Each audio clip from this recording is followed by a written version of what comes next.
phase. Welcome back. Third Phase of Moon. This is Blake Cousins live, taking your reports, calls, UFO sightings from around the world. And we have a special guest right here at Third Phase of Moon. Everybody's heard of Billy Meier. He's had encounters at the age of 5. 65 years later, the story continues. Incredible footage, photographs, videos, you name it, Billy Meier's got it. Very controversial person. A lot of people say it's a massive hoax. But we have special guest, Michael Horn, representative of Billy Meier right here in the United States, and Michael's right here with us at Third Phase of Moon. Welcome, Michael Horn, to the show. Well, thank you, Blake. It is a pleasure to be speaking with you where you are located on the beautiful island of Hawaii, I gather. Absolutely beautiful day over here in the big island of Hawaii, and the skies are blue and the sun's just about going down, but we're looking forward to speaking with you about Billy Meier. We just released, courtesy of you, Michael Horn, right here at Third Phase of Moon, an amazing documentary, a full-length documentary feature, and the people picked it up worldwide. It's going viral right now.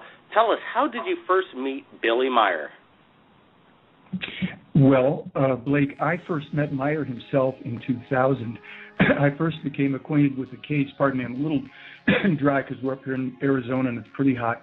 I first became acquainted with the case in 79 through the famous picture book.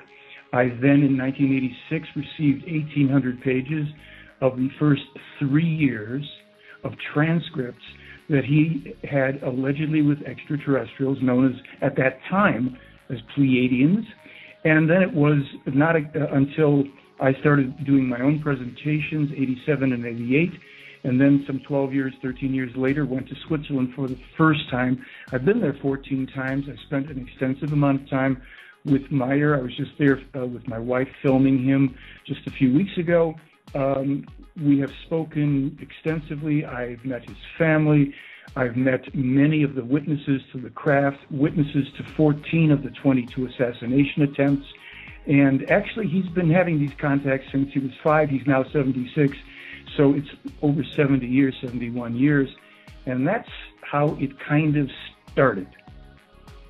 Wow, you just mentioned 24 attempted assassination attempts on Billy Meier himself. Let's start with the first one, or the most extreme and close calls he's had so far. Well, you can get into on any of those? I can give you a little bit. It's actually 22 attempts. I'm sorry if I said 24. From what I understand, the first attempt, there's no longer any evidence because the bullet ended up in his left arm, and he no longer has that portion of his arm in which the bullet ended up. He lost his left arm, most of it in 1965, in a bus accident in Turkey. The attempts on his life have taken all sorts of forms, a lot of them either with handguns, rifles, knives, hatchets, the cutting of brake lines in his car. Attempts to kidnap his children at knife point have been in the mix as well.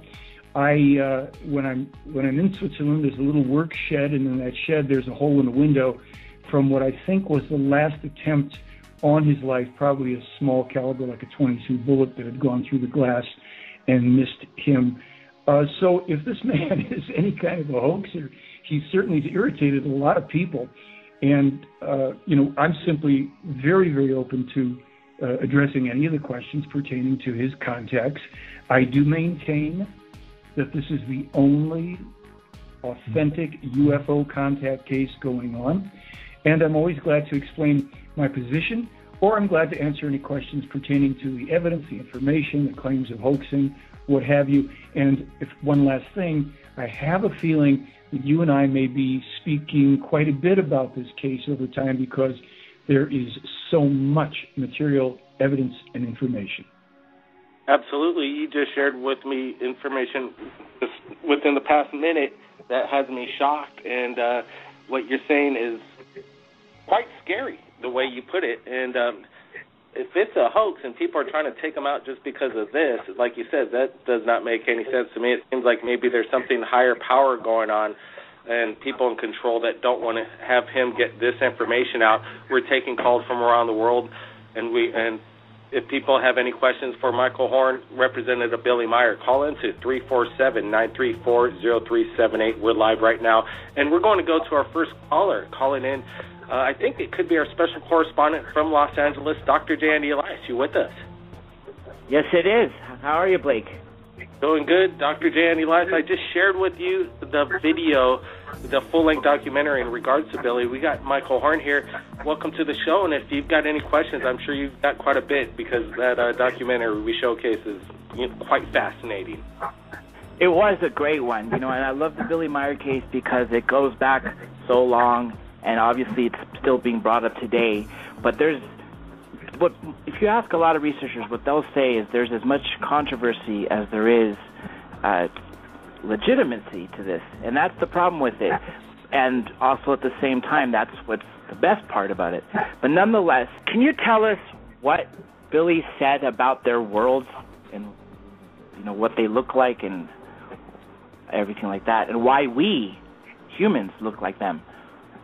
Well, sure, because they are fully human beings. They're not these imaginary aliens, imaginary reptilians, and imaginary greys. Not that there were not and are not beings from Zeta Reticulum that were called the greys, but the fictionalized aliens that have taken over so much of our attention as part of a very successful, what would you call it, program, fomented by the intelligence agencies for a very long time.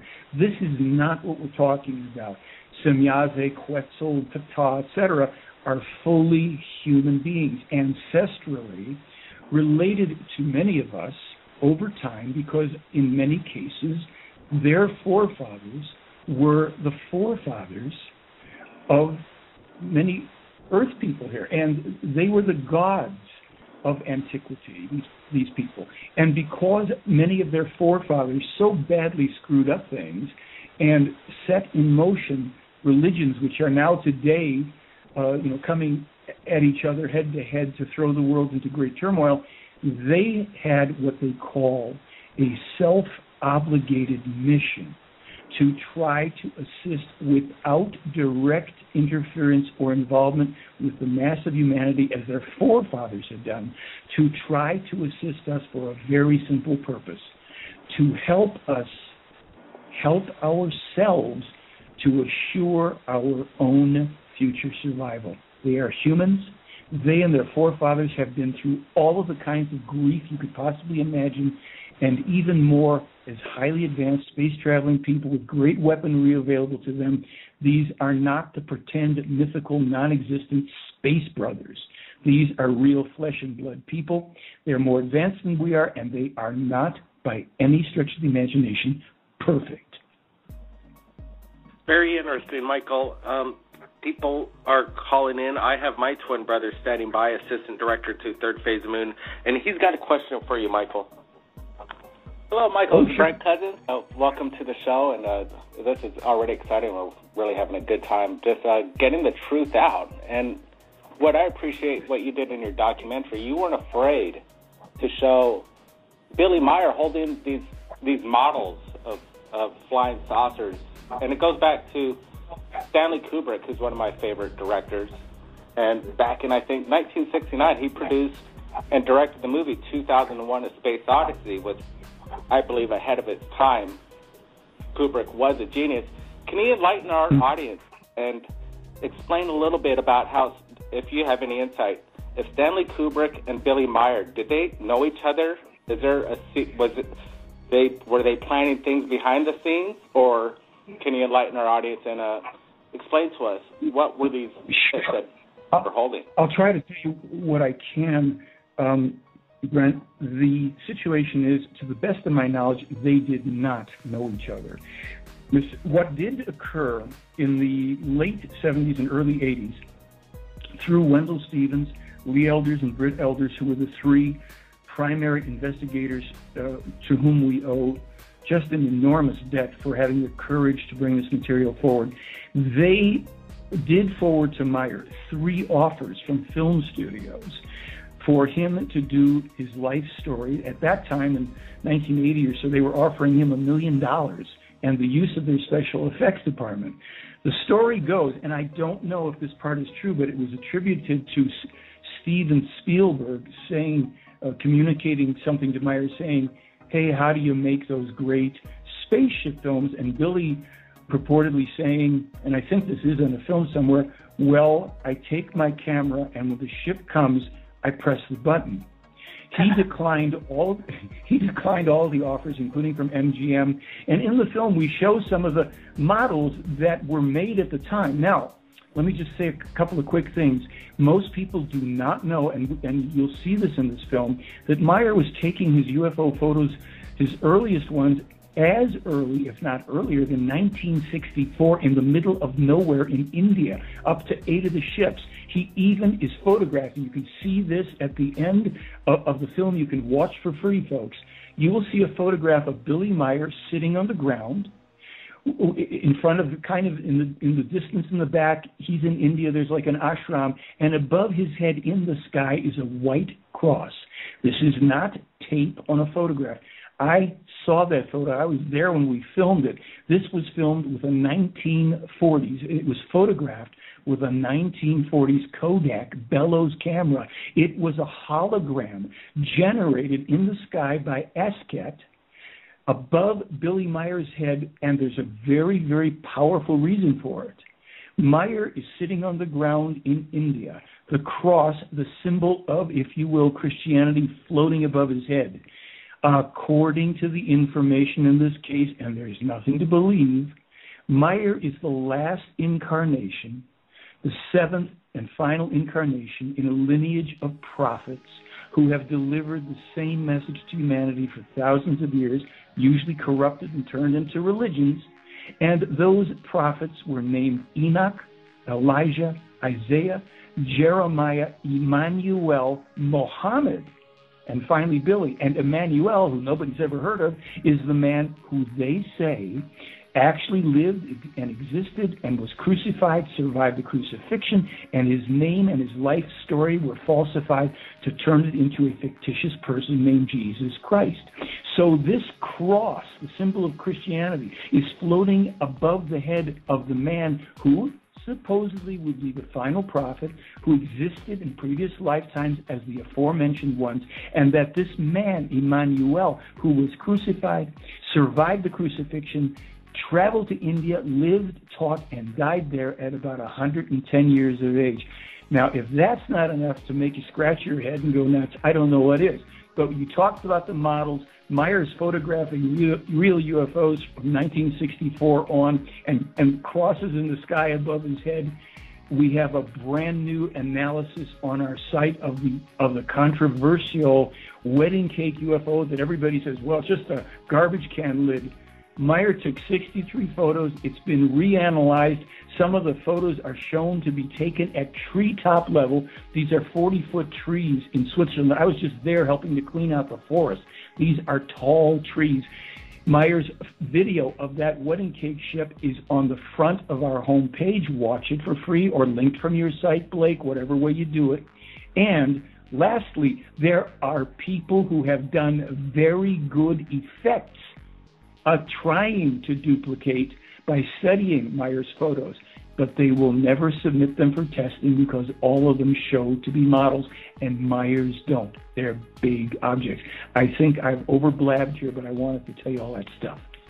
Hey, well, you know, that's what Third Phase of the Moon is about, getting the information out. And when you spoke of scratching your head, that pretty much nailed it right on the button, because when we look over the video and the photos, you know, some of them could be questionable, but the massive archive and the photos and the videos, they just go on and on and on again, and to replicate that without Photoshop or computers like exist nowadays is just absolutely, to me, makes for a great case, and I think it is absolutely fascinating. I know Dr. J. Andy Elias has a question for Mr. Michael Horn.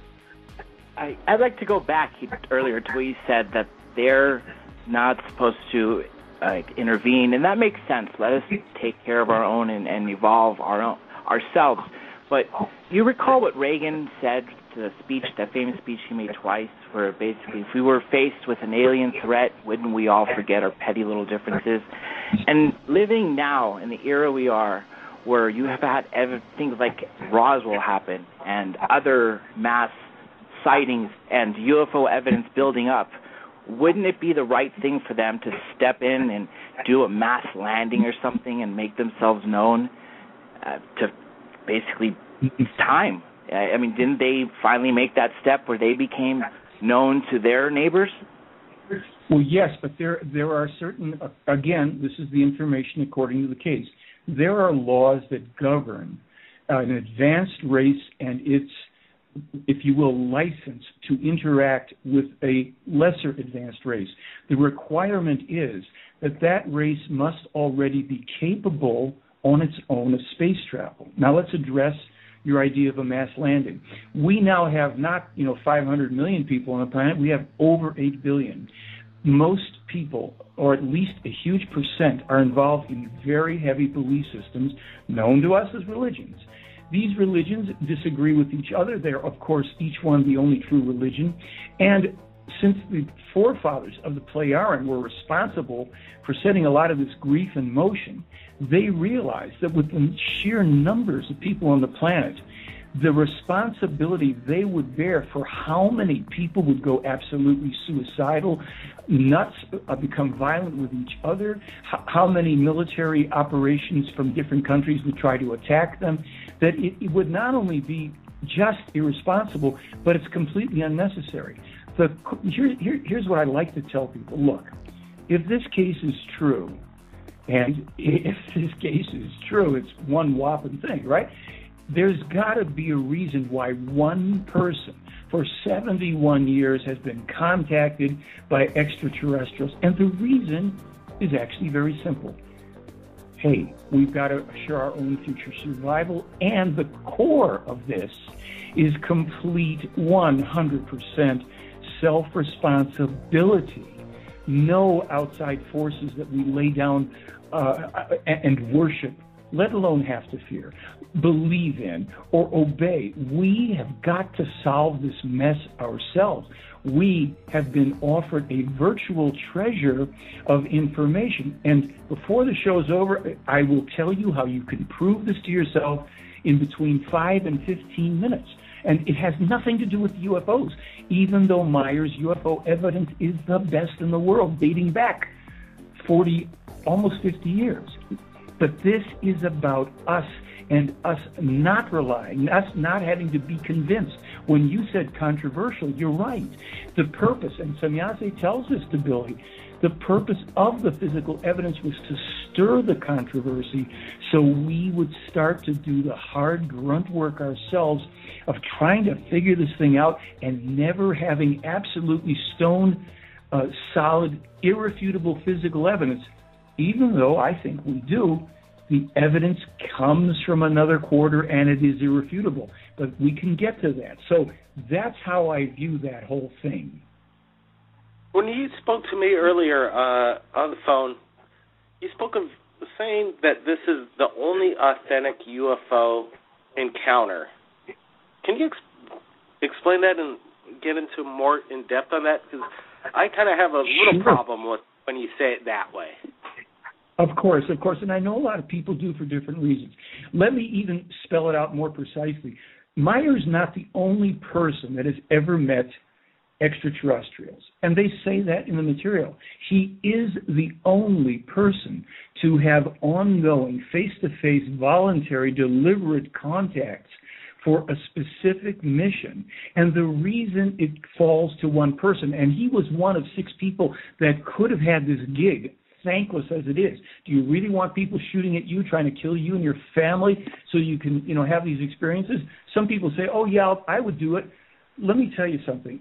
Even what he went through to go out on these photo ops is pretty miserable in the rugged highlands of Switzerland. I was just there in late winter, early spring, and it's a miserable environment to have to go out one-handed on a moped 20 kilometers so you can try and evade people so you can have these wonderful encounters. Okay, why the only person? because the truth, the teaching, what they call the teaching of creation, and all of the laws and recommendations and the ancient universally valid teaching, which has been given to the 6 prophets before him as well, is so specific and requires such strength of character for a person to get straight, to deliver it straight as it is, to not mess with it, as soon as you involve other people, well-meaning as they may be, you're going to end up with the telephone game. You're going to end up with, well, no, they told me this, and all of the rest of the stuff. When you are faced with the knowledge, as he was even before he was an adult, that his life would contain these assassination attempts, that he was told long before he had it, hey, you're going to have to get used to using one arm because your left arm's going to get ripped off of your body at a certain point in life. There's nothing we can do about it. Are you in or are you out? And the guy kept on saying, I keep going. And many times he was ready to say, listen, take this game and, shove it. One person, to have the strength of character, he would have to be tutored from the age of 5. There are many people, and I will refrain from naming them unless you bring them up, who lie and give us this comfortable thing of how they're in contact with extraterrestrials, but they cannot put one solid piece of evidence on the table. Meyer has 26,000 pages, 1,200 photographs, 8 films of video clips, sound recordings, metal samples, 100 witnesses. Look, I have been within 20 feet of a small Plejaren craft. I received information from the Plejaren that saved my butt and Myers, and I am no contactee, and I could not in my wildest handle a fraction of what has been thrown the way of Billy Meyer to bring this to humanity, the thankless task that it is. So I don't even care about UFOs. I've had 6 other sightings. I'm pretty convinced all of them were probably secret military craft. The one in Brazil within 20 feet of me that weren't no secret military craft, that's very nice, and I can't do much more with it. I never would claim that that's the proof of the case. But one man who would do all of this and go through this grief and suffering and torture, literally, to bring this to our world so that over the next decades and centuries we can straighten ourselves out and get into reality, hopefully, that took somebody of absolutely monumental personal strength. Nobody I know of could handle that gig. Interesting.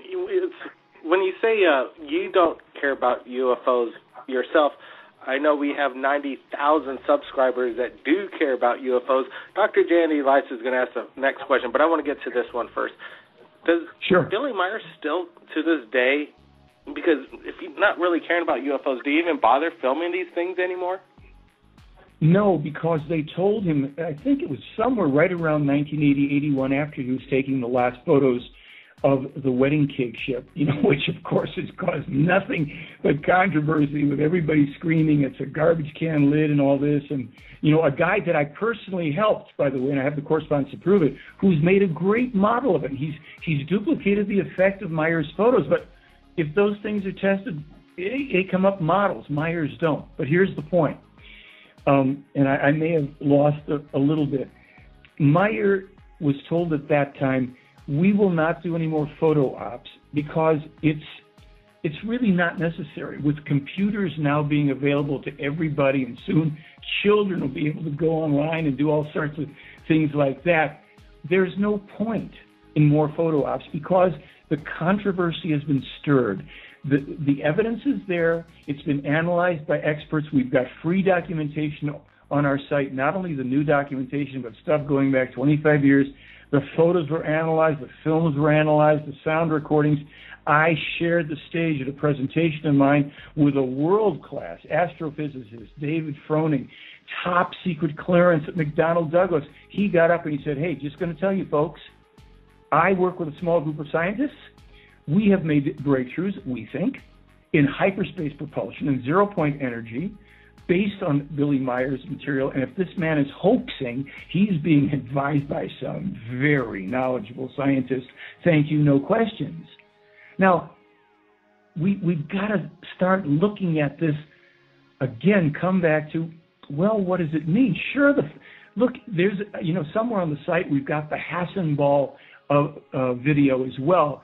He took a photo where he zoomed in on a craft so close, you can see the flanges and two lights that alternate and flash on and off from 1976, broad daylight. And yet the skeptics want to tell us, well, it's a model.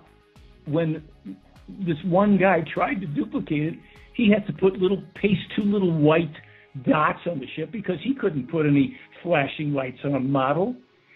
So, yeah, I get how fascinating UFOs are, but there's a reason. We've got to get past it. We are not going to get our hands on this stuff, thankfully, for a long time. Our government, secret government, and other groups in different places, Brazil, Germany, China, France, Russia, Canada, have alternative craft. That's what we mainly see, although there is a major group of extraterrestrials that divide into three separate groups which monitor our world, and occasionally their ships are seen. They do not interact. They will not contact, land, or channel through anybody. They are observers. We've got to become better observers of our own lives and start deciding what the heck we're going to do with ourselves, because if we ever want to get ourselves safely out into space, we got a lot of growth to take care of. And that's why I kind of say, look, folks, I get it about UFOs. I've been into that since I was a kid. And when I saw that photograph book, a book of photos of Billy's in '79, I said, man, those are real. Here's a UFO being chased by a Swiss Mirage jet, photographs a la 1975 and 6. Here's a one-armed guy taking the photos. Here's a medical USAF retired lieutenant colonel from the Air Force investigating two top levels private investigators. Okay, this is real. I have no problem with it. What's it about? Why? Dig into the Meyer case for free, folks, for free. And before the show's over, I will get a chance to make you an offer on the ironclad proof that will separate the wheat from the chaff. And if you can get through this ironclad proof and you don't know for yourself logically that this is the real deal, well, enjoy the free DVD that I give you along with that. Back to your questions, please. Sir, we look forward to the hard evidence. We're going to get to that right after Dr. J. Andy Elias. He has one quick question for you. Go ahead, John. Well, real quick, I want to talk about the Third Phase Moon documentary. Before that, Mr. Horn, I want to tell you one thing I find interesting is Bob Lazar describing the UFO that he saw as Billy Myers. We're looking just like Billy Myers. Real quick, the Third Phase Moon documentary, Blake, that you had us film this weekend, I think that went really great. We're telling some amazing stories of what happened to three people and a witness who saw one levitating and much more. You know, that's kind of interesting, John, because we did produce a documentary. We're receiving the raw material, large files. We're going to be editing the full length. I think we're calling it the Alien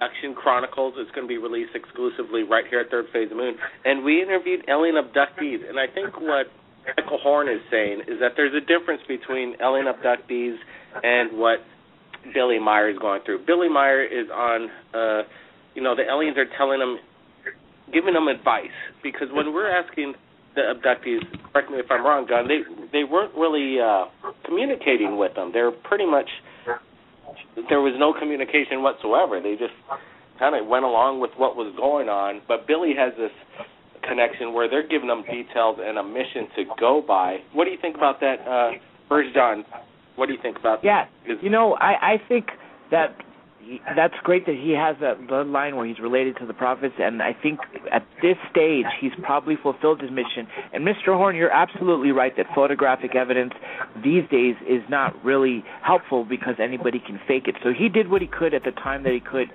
but now because people have researched him, because the word is out that people believe we're not, half the planet believes there's extraterrestrials out there somewhere, and there's a lot more UFO sightings. Wouldn't it be the proper thing for them finally to make themselves known? I know I said this before, but now why chase him? Why chase his story? Why don't they tell all of us directly?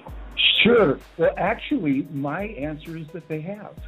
They have given, and I'm going to just jump into what this is really about. What most people still don't know is that Meyer, in his conversations, and actually even the ones that are dating back to the 1950s, was given specific information in these conversations, and in a conversational manner where it wasn't like, this is a specific prophecy. He was also given specific prophecies that are unfolding before our very eyes. But in these conversations, Meyer was given information on scientific matters just as a matter of conversation. Now, when I knew this case was about something far more important than UFOs, I had read all of these 1,800 pages of information back in 1986. 2 years after that, I happened to be reading a neighborhood paper, opened it up to an article, and the article said something to the effect of, new scientific discovery, Lawrence Livermore Labs reports A-bomb testing tied to ozone damage. And they went on to give percentages and all this radical new information, except I was wondering why I already knew it. Something told me to reach under the bed. I pulled out the first 100 pages. I started leafing through, and within a minute or two, there was that information as told to Meyer in 1975. I got the documents in 86. In 88, it's a new discovery. I'm going, whoa, what's this about? Then, over the next several years, many more so-called new scientific discoveries, like the connection between earthquakes and oil extraction. Meyer was told that in 76. Copyrighted, published, ironclad in books. So I started to think, now wait a minute. Let's look into this stuff. So I started to go back over all this material. And what we did, to fast forward here, a new documentary has been produced by my wife and myself, and it's called As the Time Fulfills. It has prophetic information in there published by Meyer, I think when he was as young as 9 years of age, 11 and 14. But what we do, and it's just about the final 22 solid minutes of the film, we take over 50 specific ironclad so-called new scientific discoveries, and we show you that Meyer published them anywhere from 6 months to more than 54 years before so-called official discovery. And this is stuff that will blow your mind. And I'll tell you that it blew the mind of a man who was a skeptic, a guy I've known for 50 years, a retired physician and scientist, who basically at first told me I was nuts to be involved in some UFO thing, and now his video commentary, his endorsement, calling the Meyer case, and Meyer astonishing and amazing with his prophetic information, is freely available on theyfly.com. He even contributed to our film. Why do I say 22 minutes? Because these are one after the other. You will want to press your pause button, and you're going to go, wait a minute. How could this be true? If this is true, there's nothing that compares to this in human history. They gave him all this information on Jupiter and oil and atomic testing and genetic mutations and you name it. Easter Island statues and experiments that would be genetic experiments performed in Japan in 2002, mixing spinach genes and pig DNA. My gosh. How is a so-called one-armed Swiss farmer publishing this stuff? How is it that in 1982 he's describing holographic touch-screen virtual reality on a spaceship while he's looking at planetary alignments? Folks, this goes so far beyond belief, beyond stories, beyond claims. It's copyrighted. These people were very clever. They took our internationally respected legal standard, the copyright, and they gave Meyer enough material that he could put out in copyrighted books and documents that are ironclad, and it means he published it before it was discovered. And while I'm on a motor mouth run here, let me give you one that knocked my socks off. In 1991, casually, Meyer is told about a coming discovery of what's called the Iceman mummy in the Alps in Austria, Italy border. And so, indeed, 6 months later, this discovery is made. And, of course, people could say, well, he just published it after the fact.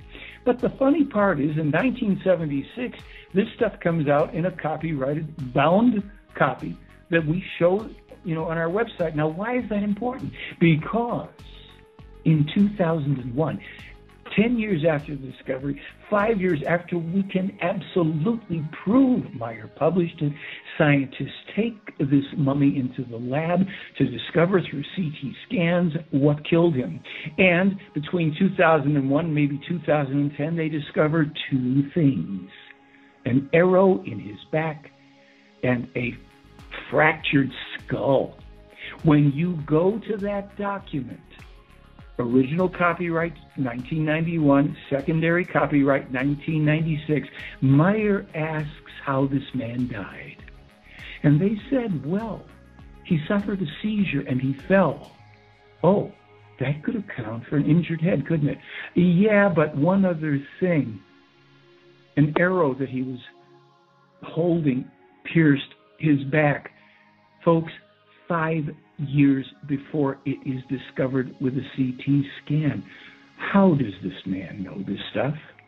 Now, if this is so, and you can prove it to yourself, and here's my pitch, folks. I'm a shameless huckster. I'm going to pitch you once here.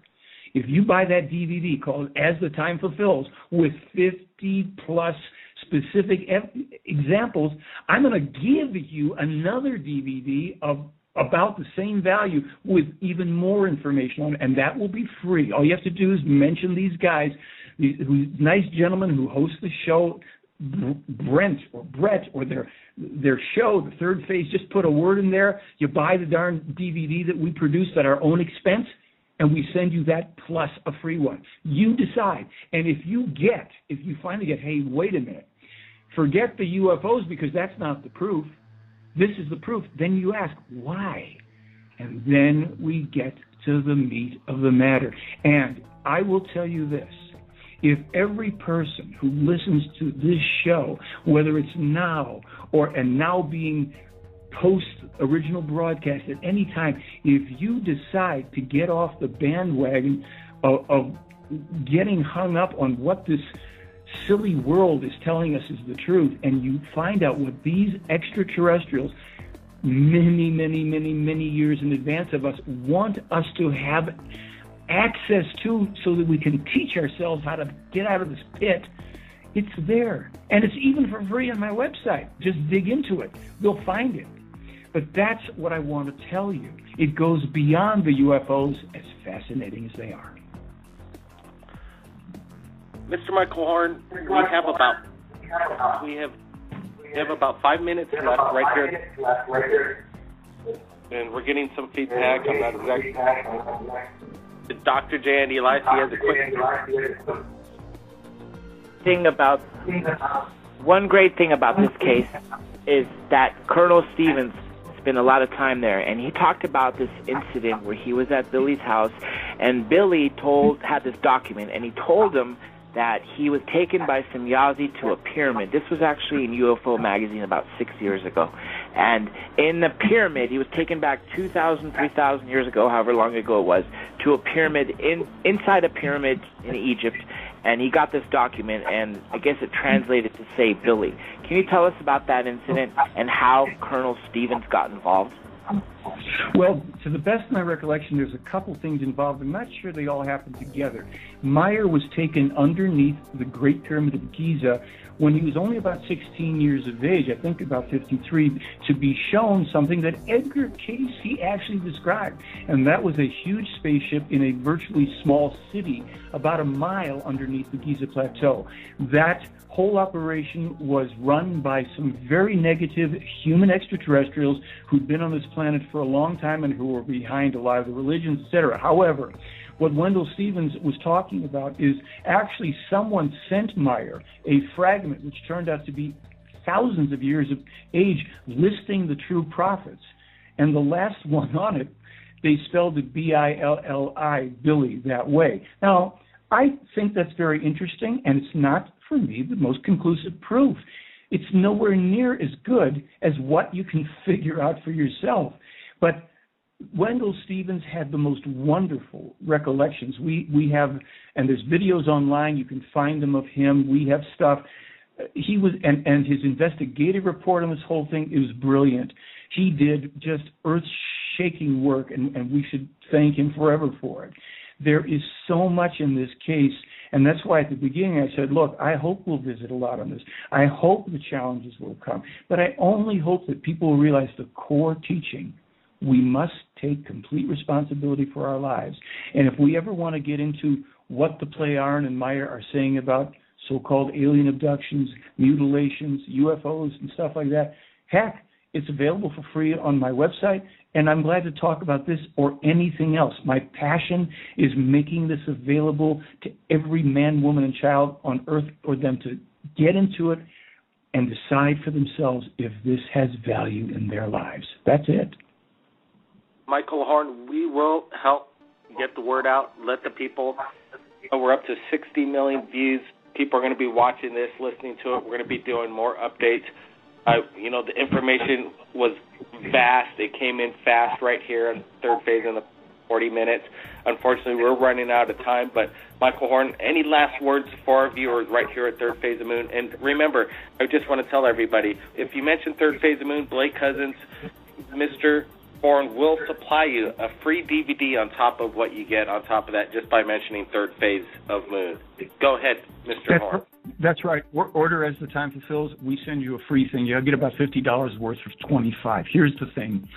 This information covers almost every aspect of life and anything you could want to know about, from abortion to genetic engineering, from herbs, if you're into healing, from the dangers of radiation, cell phones, specific stuff that Meyer was publishing long before we were even looking into it. It's really a gift, a treasure that is actually been freely given. We will continue to make everything that can be made freely available done that way for you. The blog connected to my website, we have new stuff that isn't even in the film, new corroborations and all this, and how the skeptics help to prove the Meyer case real. So my hat is off to you for daring to go against the huge concerted effort through NSA and other security agencies that have been at the heart of opposing Meyer and literally trying to kill him and prevent this from seeing the light of day. So I thank you. I will answer emails that come in. Just give me time. There's a lot on my plate right now, but we want you to decide for yourself, and we'll discuss any aspect of it with these kind guys from the Big Island who've had the courage to have this on. Thanks a lot, Michael Horn, Dr. J. Andy Lyons. Appreciate you being on the show. Thank you very much, Blake. Anytime. And Brent Cousins, thanks for having questions. And Michael Horn, we look forward to speaking to you in the near future, getting the word out. And if anybody out there has captured anything amazing in regards to UFOs, we know Billy Meyer's not doing it anymore, but keep your cameras close, keep your hands steady, keep your eyes on the sky. Stay tuned to more Third Phase of Moon. My name's Blake Cousins, and we'll see you again next time.